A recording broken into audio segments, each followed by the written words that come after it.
Good morning, everyone, and welcome to Gold Coats and Guns Hour here on YouTube and Periscope. How long ago? It is Wednesday, what, May 23rd, 2018. We're 2 days away from the opening of Solo, Star Wars story, and I've got some things I want to get off my chest because it's kind of necessary. Popping up the chat here. Stream. So, channel. So, let's start with where I stand on things with Disney, Kathleen Kennedy, Star Wars, the current state of affairs, all that. Kind of important. I love The Last Jedi. I think I wrote a review on my blog over Gold Coats and Guns, stating as such. I didn't write that review until I saw it a second time. I made sure that what I thought I saw the first time through was something that the things I thought I saw the first time through paid off the second time through and were better.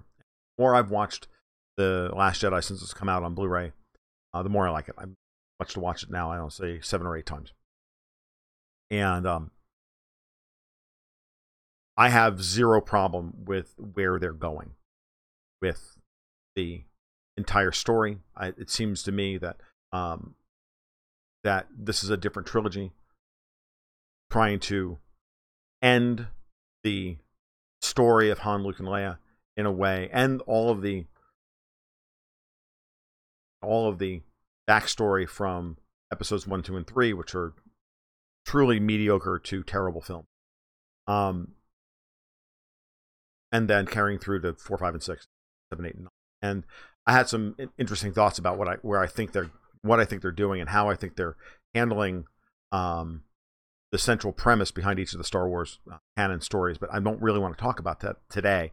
Do that in a different live stream later. I think I'm going to devote 3 or 4 of those, even though they're 3 or 4 of these to these topics, even though that's not usually what y'all tune in here for me to talk about. I usually talk about geopolitics and economics and all of those things, current events. But I'm very much also plugged into the culture war itself, and I think Star Wars is a very big part of our culture, and therefore it's a very important part of our and the reaction to it is very important to understand what's happening where we are in politics, the political scene that we're into. So my like for The Last Jedi notwithstanding, my ability to separate my personal politics from the supposed politics of the movies is something you should be aware of, put it that way. So let's get into the nitty-gritty of what I'm talking about. We have gotten to a point as we approach the opening of Solo, which may or may not be a great movie, and from everything I've seen so far, looks to be a good, solid, passable, breezy summer adventure film with Han Solo and some familiar characters at the core, and we get a little bit of backstory that we needed or didn't need or whatever.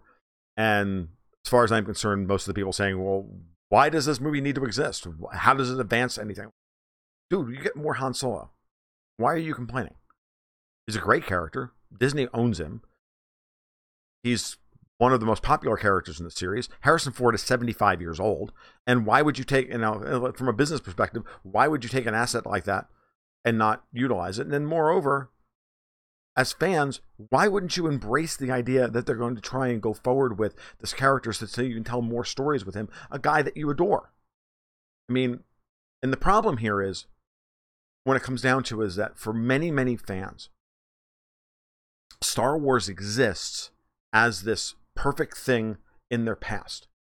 It's this thing that forms the kind of the core of their identity in a way that, frankly, is unhealthy. Okay? I love Star Wars. George Lucas gave me something that my family couldn't give me back in the 70s. It was a terrible time. My family was being ripped apart by the Depression and by its own internal struggles and conflicts and everything else. And Star Wars came along for me at a perfect time, 9, 10 years old, that gave me something to hold on to, and it taught me how to grow up, you know, along with my dad and other things. But it really did help support all those ideas. And the fact that my dad loved Star Wars really helped me as well, helped me to accept that what it was teaching me was the right thing. But that's not to say that I'm still there, right? What Lucas did for all of us was to help us process adolescence and then grow into adulthood. Most of the complaints that I hear about people about Star Wars today and about how it's being handled by Disney and all of this has to do with the fact that they're going to move the stories forward. And they're going to move these characters forward in time. And they're still sitting in protracted adolescence thinking that they're 9 years old. And I know this is going to sound harsh, but grow the fuck up. I'm 70 years old. Leia's made mistakes. The complaints against The Last Jedi have to do with them fundamentally changing the character of Luke Skywalker. I disagree. Luke was always a flawed character. Always. Who did the right thing. Here's a character that... But what's absolutely imperative here is that the current political climate is exacerbating the fan backlash against changes to their headcanon and to their and to the mythology of Star Wars. I disagree with you, Birdman. I do not believe it's just Star Wars is deeper than that for a lot of people. The connection that people have to this is tantamount to a religion to this.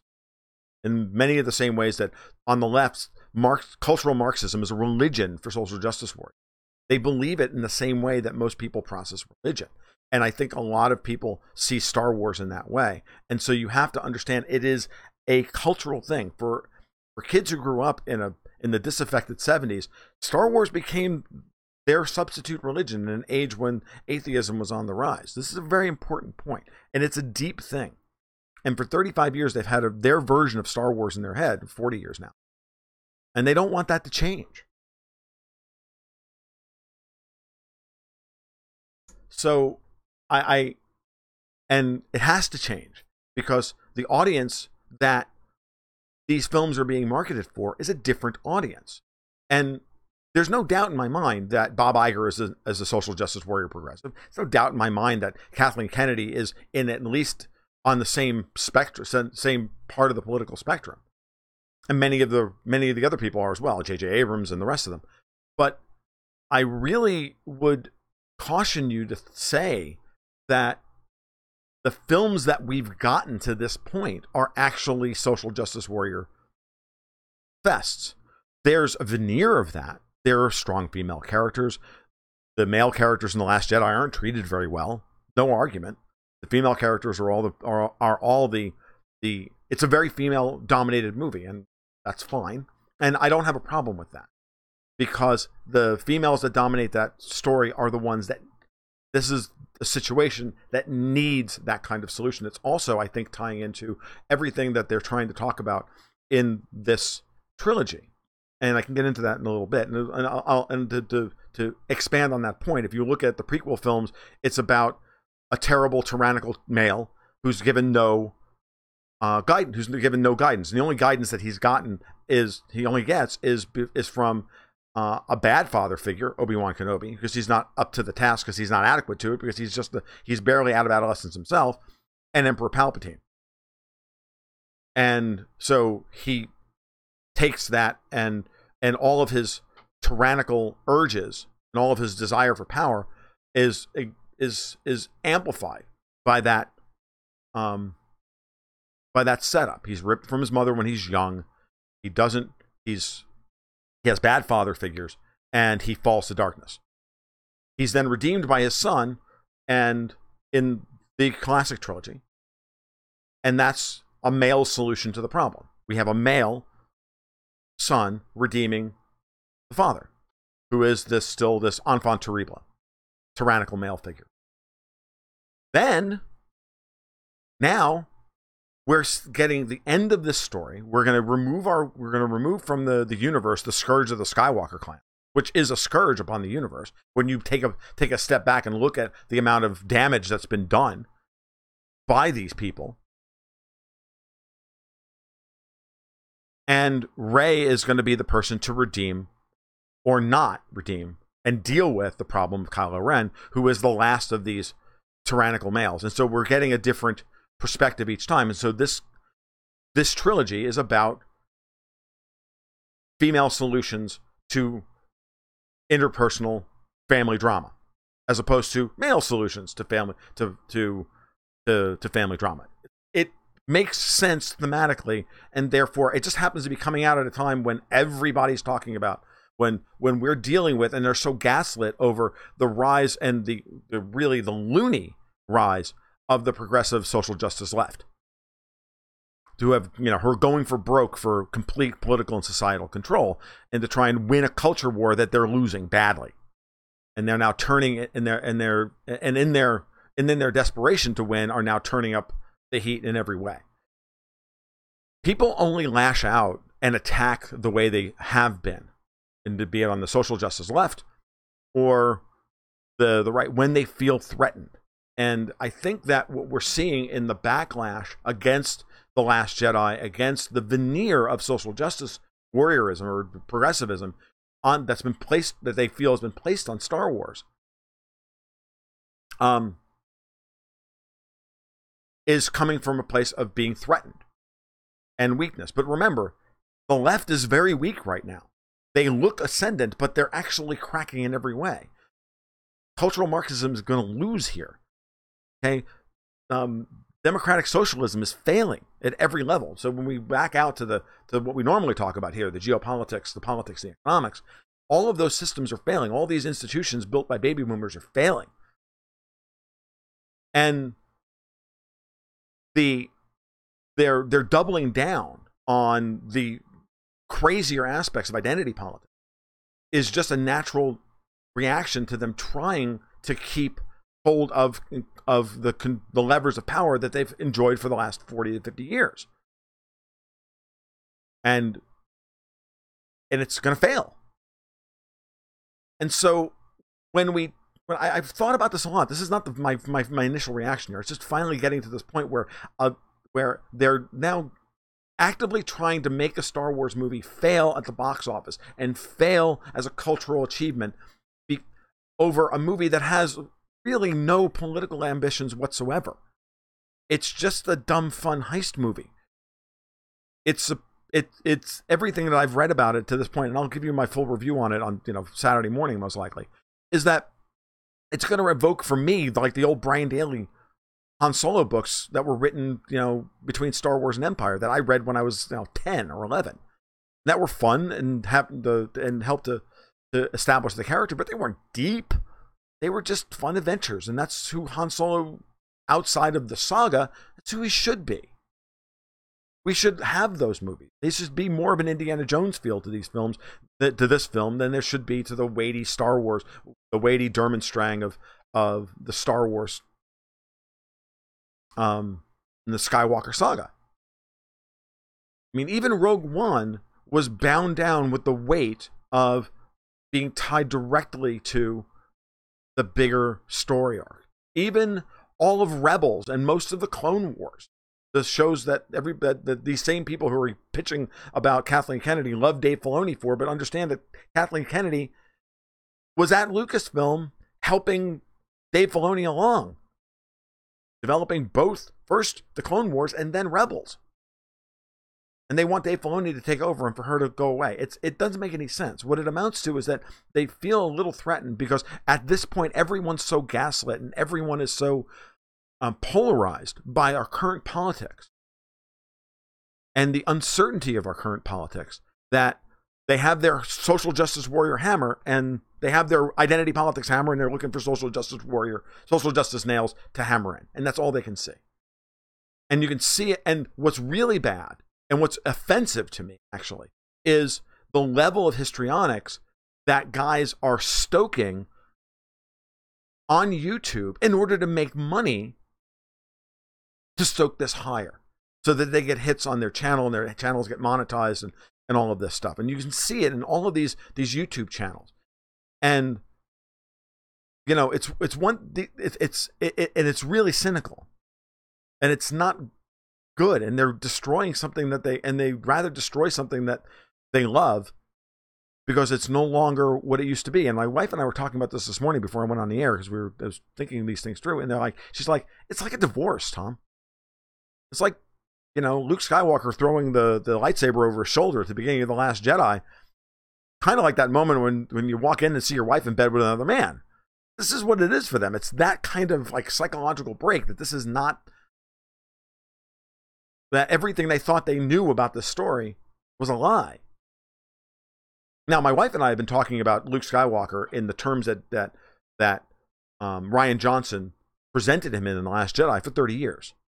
From the moment we got to the end of Return of the Jedi, we met in college, and we talked about Star Wars all the time. We always said that Luke was a very flawed person, that he touched the dark side. In defeating his dad, he had to touch the dark side. And so he's kind of very confused about his place in the world.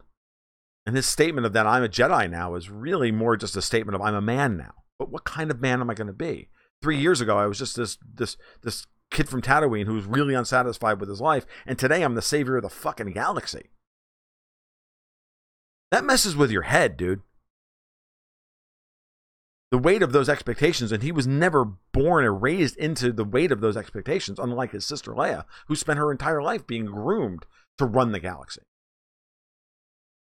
And the more I look at, and the more I listen to these complaints about what it is that the movies that we've gotten, I'm like, how entitled are you to think that you should get exactly the Star Wars movie that you think you deserve? When in 1983, George Lucas had moved on from Star Wars and was trying to do other things. And he kept getting pulled back into it because of the power of the thing that he created was just too big. And we wanted more. Or did we? The truth of the matter is that many of these people didn't want more. They thought they were going to get another iconic trilogy out of a man who had fundamentally changed by 1999 into a kind of avuncular dad.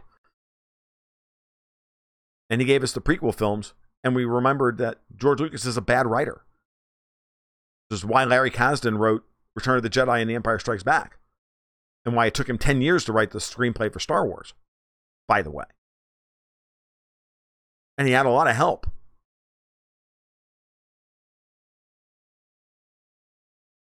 And if he had actually shot all the footage for Star Wars that he wanted to shoot, and had been capable of producing the film he thought he wanted, Star Wars would have been a terrible movie.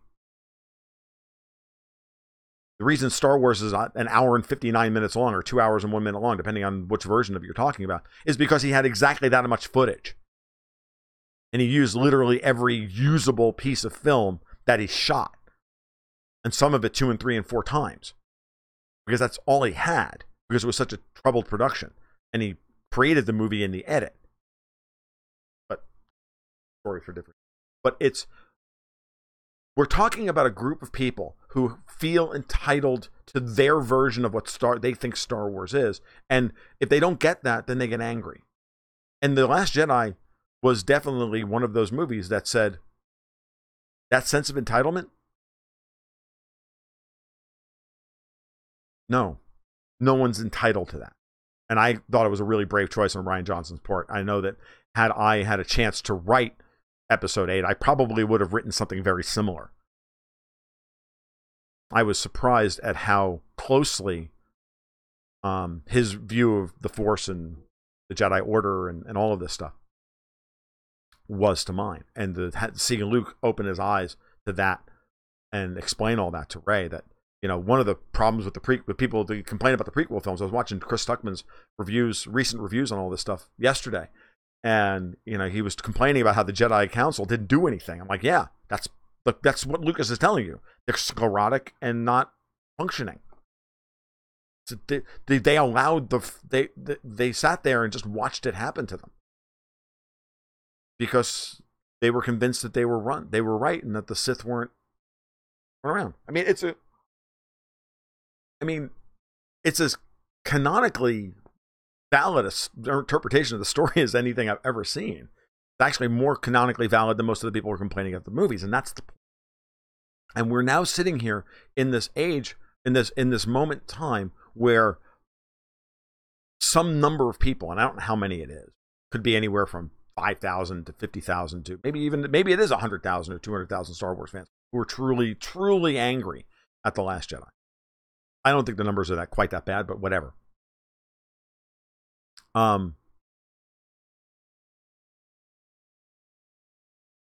These movies are not for them. Rogue One was for them. Solo was supposed to be for them. I think that the anthology stories, the side stories, are going to be for them. But these 3 episodes 7 through 9, are for the next generations. And Mark Hamill was amazing in The Last Jedi. I thought he was unbelievable. I thought it was the best performance of his career. So Promoting India said that they thought Mark Hamill was amazing. I agree. I thought he was just tremendous, especially considering that he, like a lot of the fans, didn't like the direction that Johnson took the character. I mean, I could sit here and do a 35-minute talk on just Luke Skywalker and interpretations of him that fit The Last Jedi that are absolutely brilliantly valid. There was a great article I read about a guy who saw Luke as a character filled with so much anxiety, an anxiety-ridden person, that it makes perfect sense that he would respond to the pressures that he did the way he did. Really good stuff. I don't remember where I saw it. I can't remember the link, and if I could remember the link, I put a link in the description of the video on YouTube. But a lot of really good, thoughtful interpretations of Luke Skywalker since the Last Jedi came out, from psychological perspective, it's just great. And you wouldn't have gotten that if we had just had Luke come in and save everybody's ass. I mean, I don't get it, but I don't want to get off on a rant about the nitty gritty about The Last Jedi, because what's really this is about is you have screwed with people's religion now, and where we're now literally looking at right-wing SJWs who are looking for instances of identity politics to play the ab reaction against anything they perceive to be anything like identity politics. So, strong female character in charge of the story. That's Kathleen Kennedy. It's SJW. You're just like screwing up Star Wars. No. Star Wars was made in the 70s. It's dominated by white people because it was originally meant to be an updating of the Buck Rogers 30s and Flash Gordon serials of the 30s, which were all cast as white people. Okay. We added a black character in 1980, and he was an interesting character. And I thought Lando's a great character. And I remember, my friends all hated Lando because he betrayed everybody because they were all much. I'm like, no, Lando's a very interesting character because he does wrong and then tries to rectify his mistakes. And then, I think that makes him a great character. And this is, we're talking about this stuff at, 12 years old, 11, 12, 13 years old. I found Lando just to be a great character. And I thought Billy D. Williams' performance was great. And, but then at the end of the day, I mean, he was nothing in Return of the Jedi. And I caution people, are you kidding me that you're angry about The Last Jedi and about the intensity of the storytelling and the character arcs and everything else, and you forget just how lazily written Return of the Jedi is? I mean, really? You think the humor in the Last Jedi is cringeworthy? Have you watched Return of the Jedi in the last 10 years? Seriously? Because as far as I'm concerned, it's one step above Revenge of the Sith. And the only reason it's better than that is because the third act is amazing. But it's still marred by Ewoks. It's just tremendous editing that allowed the Ewoks to... Because the Ewoks don't have any agency in this movie. They have no reason to fight the Empire. The stuff between the Vader and the Emperor and Luke is so good. And the rest of it is... And the space battles are so good that it doesn't matter. But Return of the Jedi is a very thin movie. It's got like one act's worth of absolutely important action and 2 acts worth of filler about moving people into place. And if the film had been set up as kind of like a Guns of Navarone thing, well, that'd have been fine. But it's not. It's just 3 disconnected acts. First, we got to get Han back. Then we got to go set up on Endor. Then all the shit happens. How about we just start the movie with everybody starting on Endor and maneuvering around until we wind up with everybody where they need to be. They could have just as easily done that and skipped the whole, Jabba's palace sequence and just say, yeah, we rescued Han last year. That'd have been fine. But they chose not to do it that way, which is, I don't know, to me is silly. But and that would have been tonally completely different than the other films. So whatever. Go into my I could do 45 minutes on Return of the Jedi alone. When I watch these films, when I watch any film, I watch film from the perspective of a screenwriter and a storyteller. Right? I'm about stories and I'm a writer, so I watch these things from a storyteller. I'm not a filmmaker. Don't see things visually. I'm not looking at, technically, I understand film, kind of, technically. The story of all four of the new films, maybe not Solo, I haven't seen it yet, but certainly the three we've seen so far, the story of those films is so dense. There's so much story being told, from scene to scene to scene. They're light years ahead of where we were with the prequel films and Return of the Jedi. Star Wars is dense because of the amount of time it took Lucas to really hone the screenplay down to its bare essentials and really pack as much information as possible into all the scenes that he could, like a good screenplay should be. And then The Empire Strikes Back is just a phenomenal screenplay. But something that touches you this deeply, I really think that we're at a point here where the kind of right wing, I don't know if it's the alt-right guys or, I think it's the alt-right guys. They're really trying to stoke a fan base that's confused into becoming toxic in order to fight Bob Iger and Disney. And I think they're making the wrong choice. Okay? Because, and I'm going to give you an example now. We're 27 minutes into this. I want to talk about Rogue One. And the reason I want to talk about Rogue One is that it's pretty obvious now that Rogue One's gestation and its original focus was far different than the film we finally got. If you remember, about a week before the movie came out, Gary Whitta, one of the two original screenwriters, said this is an anti-Trump movie. It's, an something else, anti-Trump, he said it was an anti-Trump movie when it's really an anti-U.S. imperialism movie. And everybody reacted. Jack Posobiec went crazy with his hashtag dump Star Wars and all this stuff. And I'm like, what's wrong with you? So I went to see Rogue One. That came out the day after the day it came out. Saw it, loved it. And came home that night on Periscope and said, look, the optics on this film are not great. It was gestated. I didn't know anything about the production problems of Rogue One at that point. So look, you have a multicultural cast fighting a rebellion against a tyrannical overlord on a religiously significant desert city. Wow, so Jeddah is Damascus, and our freedom fighters of all the different rebel groups that Saw Gerrera is organizing are all the moderate Islamic groups trying to overthrow Assad, the empire. Really, it's a bit deeper than that. Really, this is about the U.S. empire stoking a religious a civil war in Syria in order to extract the mineral wealth of the physical wealth of the land, i.e., the Golan Heights, the Syrian oil, and all of that, for the sake of the empire. Okay, that's fine. Star Wars has always had a vaguely leftist veneer on it because George Lucas is vaguely leftist. He's at best a left libertarian. So Star Wars left-wing politics have always something I've always had to turn a blind eye to. Kathleen Kennedy's politics are obviously where they are. Bob Iger's politics are obviously moronic. Okay, so Rogue One's original script was much more political.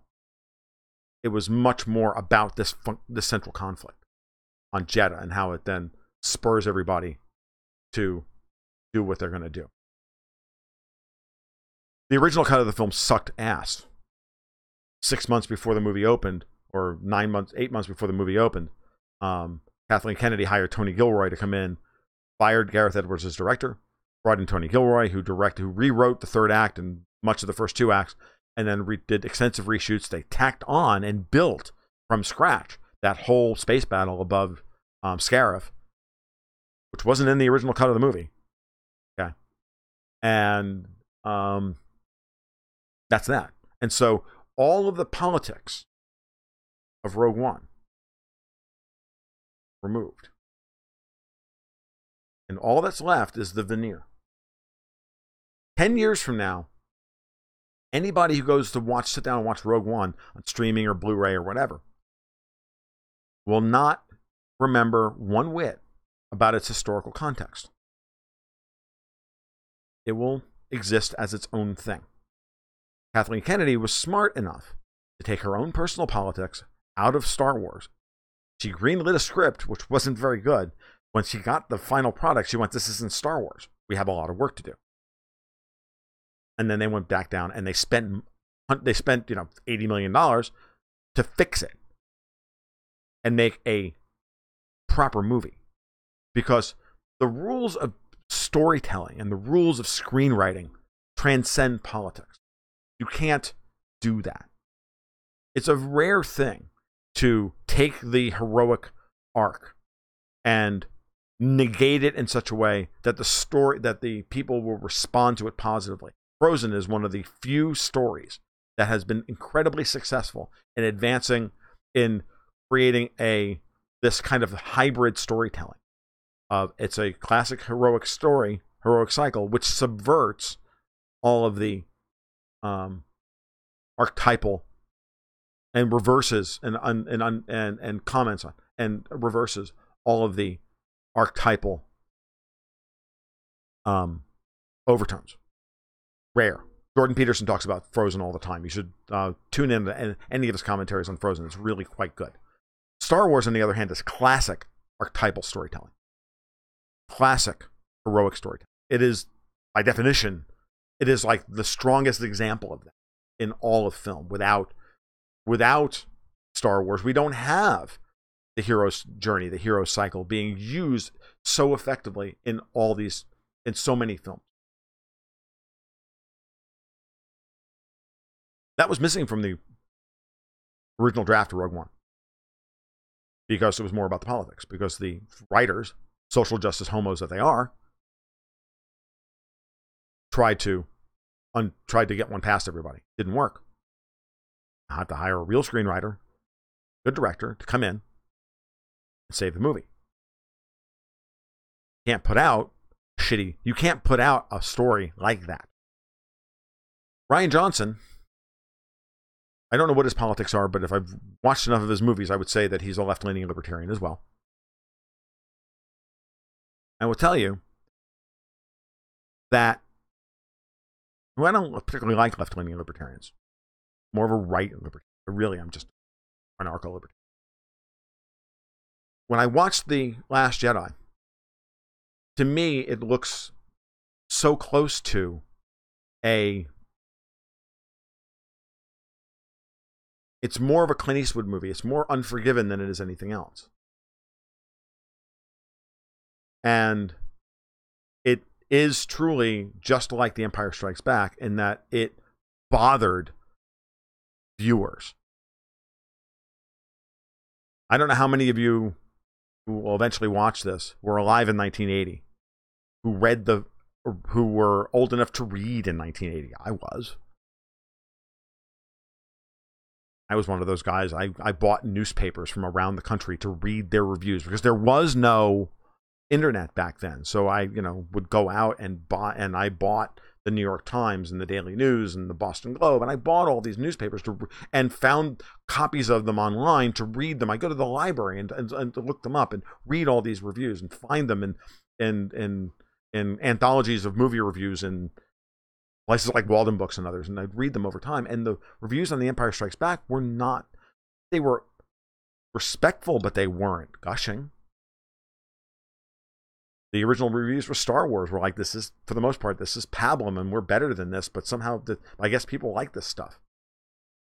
And then they took it out on the, and then they confirmed their own confirmation bias with The Empire Strikes Back, and the reviews weren't very good. Again, Chris Stuckman did a great review of this the other day on last year, 2 years ago, on his review of The Empire Strikes Back, and he even goes into this. He's like, look at what professional reviewers said about The Empire Strikes Back, one of the greatest movies ever made. Then, I remember in 1982, reading all the reviews of Blade Runner. Everybody hated Blade Runner. They thought it was a terrible movie. The reviews were awful. If Blade Runner had gotten a Rotten Tomatoes score, if Rotten Tomatoes had existed when Blade Runner was made in 1982, Blade Runner would have gotten about a 22. It is only on it being re-released multiple times and over time that reviewers have had to go back and go, okay, well, we were wrong. We're sorry. Fan backlash against The Empire Strikes Back was very strong. There was no ending to the movie. It ended on a cliffhanger. We had the greatest reversal of all time. It really screwed with people's notions about what Star Wars is and was. Does that sound familiar? But it came out at a time when, politics of it didn't matter. So we didn't have the multiplicative effect of the internet. And so a lot of people were really angry with The Empire Strikes Back. Didn't make very good money. In normalized terms, it's still one of the lowest grossing Star Wars films of all time. Doesn't make it any less great a movie. I think the same thing will happen with The Last Jedi.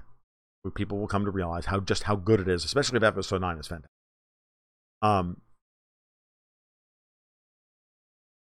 But we're in a very dangerous place because of where we are politically in this country and in the West. And I understand I understand why everybody is on edge about this. I understand YouTube is deplatforming people, demonetizing people, Twitter shadow banning people like myself and others. The left is doing everything they can to shut down an alternative voice. Hollywood is, run by the SJW Nazis, and people can't, actors and directors can't be themselves, right? They can't state how they really feel about politics and whatnot because they're not allowed, because then they won't be able to work anymore because of people like Bob Iger. So I get it, right? I get the frustration and the confusion and the anger and all of that. So I get it, man. I do. And I'm part of it.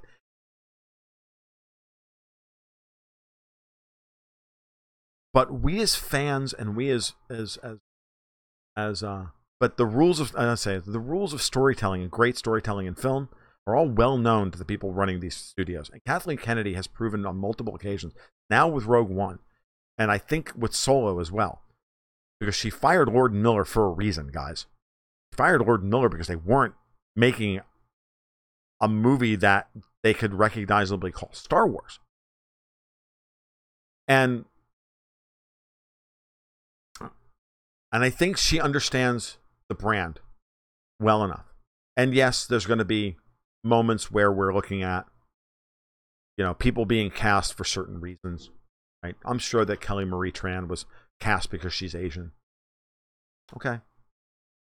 I'm sure that Rian Johnson looked at a lot of roses, and he did, but I'm sure that he also looked at a lot of roses. Most of them were Asian because they wanted to because there was a desire for Disney to get Star Wars more fundamentally seeded into the Chinese market, because the Chinese market's important. And I understand that a lot of, I was talking to a good friend of mine about this, and he's like, I don't want to see that. I don't want to see them ruining Star Wars by trying to make it work for China. That doesn't work for me. I'm like, well, then you should be happy with The Last Jedi because they hated it in China and it closed within like 2 weeks. So, great. Now they probably won't do that anymore, and they'll just remember that Star Wars is kind of a Western phenomenon, or Western, South American phenomenon, not an Asian phenomenon. That's fine. I'm okay with that. It's great. There's all these things going on here, and I just say, like, why you veered off of? And so what I'm getting at now is that we veered off of of thoughtful criticism and thoughtful worry and into some kind of destructive envy. And I don't want to see that happen. There's going to be good Star Wars films. There's going to be bad Star Wars. Okay? I'm not really looking forward to the L3 droid in this movie because it's going to be, it's going to be an over-the-top. Apparently it's an over-the-top, droid freedom fighter thing. I'm like, really? And she's a woman, and it's a female droid. Really? I'm not sure. I'm not sure I'm gonna be down with that. I'm going in expecting to cringe a lot. So if she's good, I'll be happy. If she's not, okay, we'll see. May be wrong. Solo may be a mess, and it may be Solo. I think it is, but because I don't think that Kathleen Kennedy is that stupid.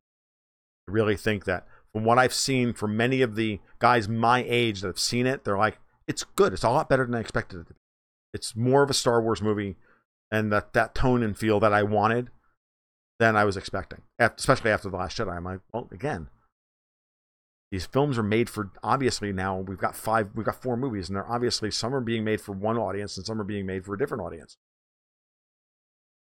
Do you go see, here's one for you. Do you go see every Marvel movie? You're a Marvel fan? Do you go see every Marvel movie? I don't. I'm not even much of a Marvel fan, so I certainly don't go see all of them. I watched Thor Ragnarok last night, and I'm still trying to figure out why everybody liked it so much. But, you don't go see all of them, and not all of them are good. Some of them are good, some suck, some of this, whatever. But watching Thor Ragnarok last night, watching Guardians of the Galaxy, watching Civil War, which I fucking hated. People are calling for Kevin Feige to take over Star Wars. Are you kidding me? So that we can have same cookie cutter movies over and over again that are literally like street puddle deep. That's what you want? You just want an endless procession of easy popcorn flicks? They're going to give you one on Friday. It's called Solo, and you're complaining about it. Why does this movie need to exist? Why does Ant-Man and the Wasp need to exist?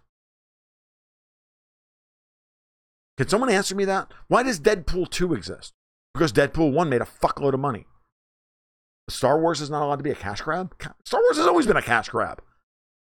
Again, there's no rationality here. This is about this has become a religion. It's become something other than just a good time at the movies. And I think that I'm actually looking forward to the fact that Solo is a movie with I wouldn't say minimal expectations for, but reasonable expectations for.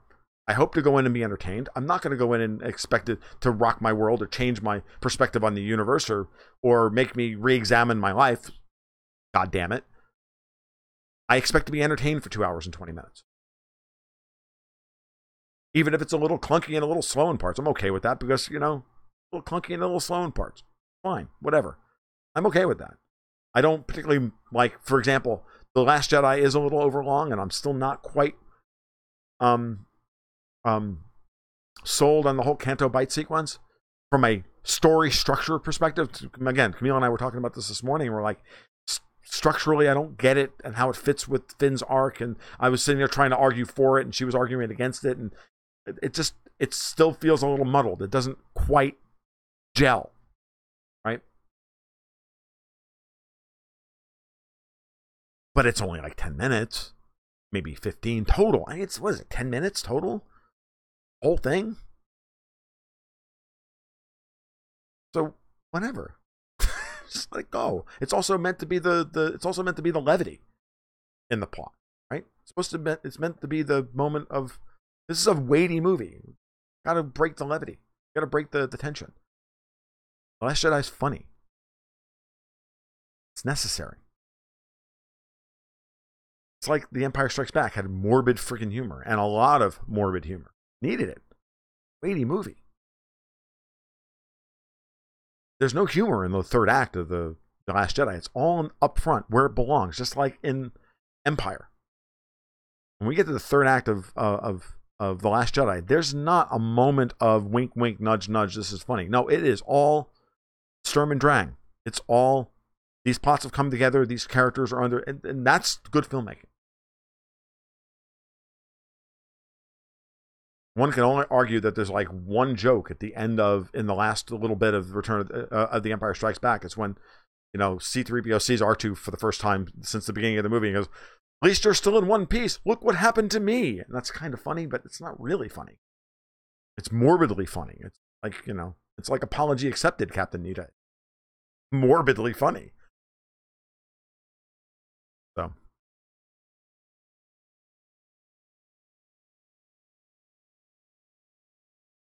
What's important is to remember that it's important to take a break from the culture war. And that if you're upset by the way a movie affected you, just remember why.